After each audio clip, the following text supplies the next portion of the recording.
El Sistema Interamericano de Derechos Humanos es uno de los 3 sistemas regionales de protección de derechos humanos que hay en el mundo, junto con el sistema africano y el europeo.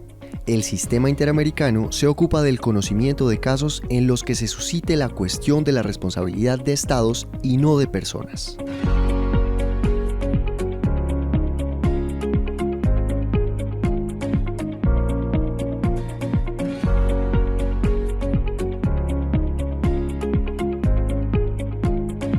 En noviembre de 1969, en San José de Costa Rica, se aprobó la Convención Americana de Derechos Humanos. En esta convención se establecieron 2 órganos competentes para conocer de las violaciones de los derechos humanos: la Comisión Interamericana de Derechos Humanos, CIDH, que tiene sede en Washington, D.C., y la Corte Interamericana de Derechos Humanos en San José de Costa Rica. La Corte Interamericana de Derechos Humanos representa a todos los estados partes de la OEA y se compone de 7 miembros sin que puedan ser 2 personas de la misma nacionalidad. La Corte Interamericana de Derechos Humanos resuelve controversias de estados sobre violaciones de los derechos humanos.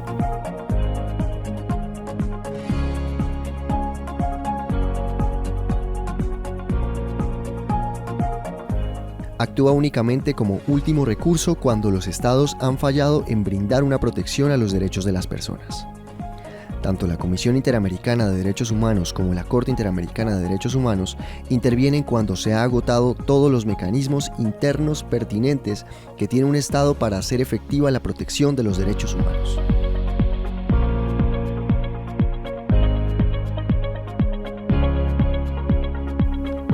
Las personas no pueden acudir directamente ante la Corte Interamericana de Derechos Humanos, pues solo los estados pueden poner en conocimiento un caso directamente ante la Corte, cuando aleguen la violación de los derechos humanos por parte de otro estado. En ese sentido, las personas o representantes de las víctimas deben primero poner en conocimiento la petición ante la CIDH.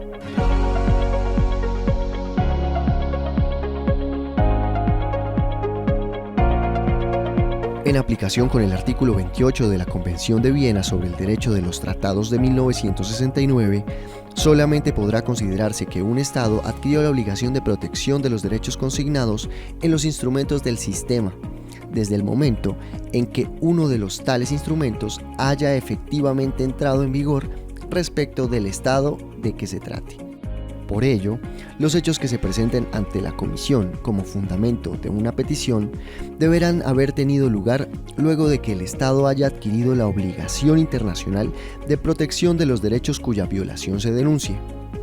También podrá tratarse de hechos que, comenzados antes de dicho momento, hayan perdurado en el tiempo con posterioridad. Sin embargo, solo podrán tenerse en cuenta los hechos que hayan ocurrido después de entrados en vigor los instrumentos del sistema respecto del estado denunciado. Mediante el sistema de peticiones individuales se pone en funcionamiento la actividad del sistema, que actúa a través de la Comisión y de la Corte. Dichas peticiones deberán ser conocidas en primer lugar por la Comisión. Sin embargo, también podrá la Comisión, con base en el artículo 24 de su reglamento, iniciar de oficio el trámite de una petición. Una vez ha sido puesta en conocimiento de la Comisión, está compuesta por 2 etapas. En la primera, la Comisión efectúa un procedimiento de admisibilidad. En la segunda, de cumplir el peticionario con los requisitos establecidos para superar la primera etapa indicada, la Comisión pasa a pronunciarse de fondo sobre el asunto que se le ha planteado. Los requisitos con los que debe cumplir la petición son los siguientes. En primer lugar, los hechos que la fundamenten deben ser constitutivos de una o varias violaciones al contenido de los derechos establecidos en la CADH o cualquier otro tratado que integre el Sistema Interamericano de Derechos Humanos. En segundo lugar, se deben haber agotado los mecanismos de defensa judicial.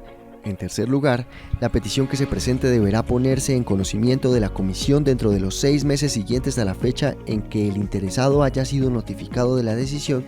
En cuarto lugar, el contenido de la petición no debe estar siendo conocido por algún otro organismo internacional. En quinto lugar, la petición deberá incluir la información de identificación de la persona, personas o representante legal que presentan la petición. El paso a seguir consiste en que la Comisión remita al Estado que ha sido denunciado la petición del interesado, solicitándole que provea información respecto de los hechos que originaron la petición presentada en un plazo máximo de 2 meses. que puede llegar a ser prorrogado por la Secretaría Ejecutiva de la Comisión. La Comisión habrá de examinar la petición, las informaciones que presente el Estado implicado y las observaciones que las partes en el proceso quieran efectuar. En caso de que la Comisión encuentre mérito para declarar la admisibilidad de la petición, esta será tenida como un caso respecto del cual debe comenzar el procedimiento de fondo. En esta etapa, de acuerdo con el artículo 37 del reglamento de la Comisión, los peticionarios disponen de un término de 3 meses para presentar las observaciones adicionales que quieran aportar respecto al fondo del caso. Tales observaciones serán dirigidas al Estado, para que en un plazo de 3 meses adicionales formule sus observaciones. La Comisión puede aceptar las pruebas que considere sean pertinentes. Luego de analizado el caso que haya sido puesto bajo su conocimiento, deberá emitir un pronunciamiento, estableciendo los hechos que hayan sido comprobados y procediendo a formular recomendaciones al Estado que haya sido denunciado. Cuando la decisión que haya sido tomada por la Comisión se haya proferido respecto de estados que sean parte de la Convención Americana de Derechos Humanos y que hayan reconocido la competencia de la Corte Interamericana de los Derechos Humanos, el estado denunciado y la Comisión tendrán un plazo de 3 meses para enviar el caso a la Corte.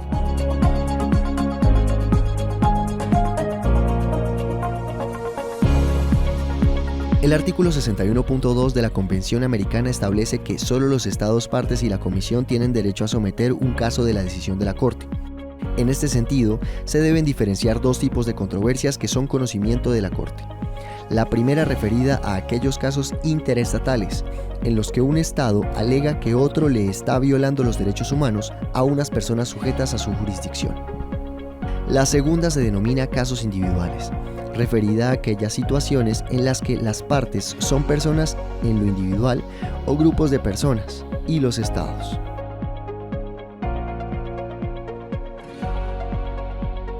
Una vez el caso esté en la Corte, este deberá realizar un examen preliminar del caso para constatar si se ha cumplido con los requisitos fundamentales de su presentación.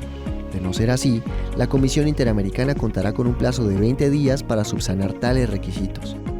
Luego de dicho examen, dicho órgano tendrá el deber de analizar la competencia para conocer el asunto puesto a su consideración, para lo cual deberá verificar los siguientes presupuestos: competencia en razón al sujeto, legitimación en la causa, competencia en razón a materia, competencia en razón al tiempo, competencia en razón al lugar. Una vez presentado, aceptado y notificado el caso de la víctima o sus familiares, estos tendrán la posibilidad de enunciar sus pretensiones por medio de la interposición del escrito de solicitudes, argumentos y pruebas en un plazo improrrogable de 2 meses. Con posterioridad, el Estado tendrá la oportunidad de exponer por escrito su posición sobre el caso sometido por la Comisión, promover excepciones preliminares y solicitar aportar las pruebas que considere pertinentes dentro del plazo improrrogable de 2 meses. Luego de que se recolecten y practiquen las pruebas, las presuntas víctimas, la Comisión y el Estado tendrán la oportunidad de presentar alegatos finales escritos. Llegado el estado de sentencia, la Corte deliberará y aprobará la misma, la cual será notificada a las partes por la Secretaría. El fallo deberá ser motivado y que si no expresare en todo o en parte la opinión unánime de los jueces, cualquiera de estos tendrá derecho a que se agregue a la decisión su opinión disidente o individual. La sentencia es definitiva e inapelable. Sin embargo, las partes pueden solicitar, dentro de los 90 días a partir de su notificación, su interpretación cuando no sea claro el sentido o alcance de alguno de sus extremos. Es común pensar que el trámite de un caso ha finalizado una vez que la Corte ha dictado la sentencia respectiva. Sin embargo, debe tomarse en cuenta que también tiene facultades para supervisar el cumplimiento de sus sentencias hasta que lo decidido en sede judicial sea cumplido por los estados condenados.